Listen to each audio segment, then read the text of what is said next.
Hi guys, এতিয়াৰে পৰা সম্পূৰ্ণৰূপে বন্ধ কৰা হৈছে নিচাজাতীয় সামগ্ৰী। মুছলমান সমাজত সম্পূৰ্ণৰূপে বন্ধ কৰা হৈছে নিচাজাতীয় মাদক দ্ৰব্য। যিসকল লোকে সেৱন কৰে তেখেতসকলৰ বিৰুদ্ধে বিশেষ একশ্যন লোৱা হ'ব। গাঁওবুঢ়াৰ নেতৃত্বত গঠন হোৱা এটা কমিটিয়ে গোটেই গাঁৱতে এই অভিযান চলাব। দক্ষিণ কামৰূপত এনে পদক্ষেপ গ্ৰহণ কৰিছে। এনেদৰে প্ৰতিখন জিলাত প্ৰতিখন গাঁৱত এনেদৰে নতুন নতুন পদক্ষেপ গ্ৰহণ কৰিব লাগে, যাতে নিচাজাতীয় সামগ্ৰী সেৱন কৰা তথা বিক্ৰেতা সকলোৰে ওপৰত এনেধৰণৰ বিশেষ একশ্যন গ্ৰহণ কৰা হ'ব। যিসকল লোকে এতিয়াও নিচাজাতীয় সামগ্ৰী সেৱন কৰি আছে তেখেতলোকে সাৱধান হোৱাৰ সময় আহি পৰিল।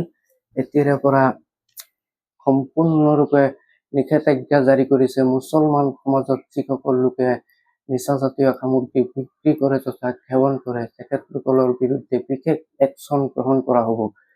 সমাজৰ পৰা বহিষ্কাৰ কৰা হ'ব। আনকি নিচাজাতীয় সামগ্ৰী সেৱন কৰি মৰিলে তেখেতলোকক কবৰস্থানত কবৰস্থ কৰিবলৈ দিয়া নহ'ব।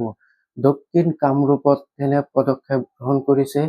এনেদৰে প্ৰতিখন গাঁৱত প্ৰতিখন চহৰত প্ৰতিখন গাঁৱতে এনে পদক্ষেপ গ্ৰহণ কৰা উচিত। গাঁওবুঢ়াৰ নেতৃত্বত সজাগতা সভা অনুষ্ঠিত কৰা উচিত আৰু এই সভাতে এটা কমিটি গঠন কৰি যাতে কোনো ধৰণৰ ব্যক্তিয়ে যাতে নিচাজাতীয় সামগ্ৰী সেৱন কৰিব নোৱাৰে, যাতে বিক্ৰী কৰিব নোৱাৰে, তেনেদৰে পদক্ষেপ গ্ৰহণ কৰা উচিত। যিসকল লোকে এতিয়াও নিচাজাতীয় সামগ্ৰী সেৱন কৰি আছে তেওঁলোক সাৱধান হোৱাৰ সময় আহি পৰিল।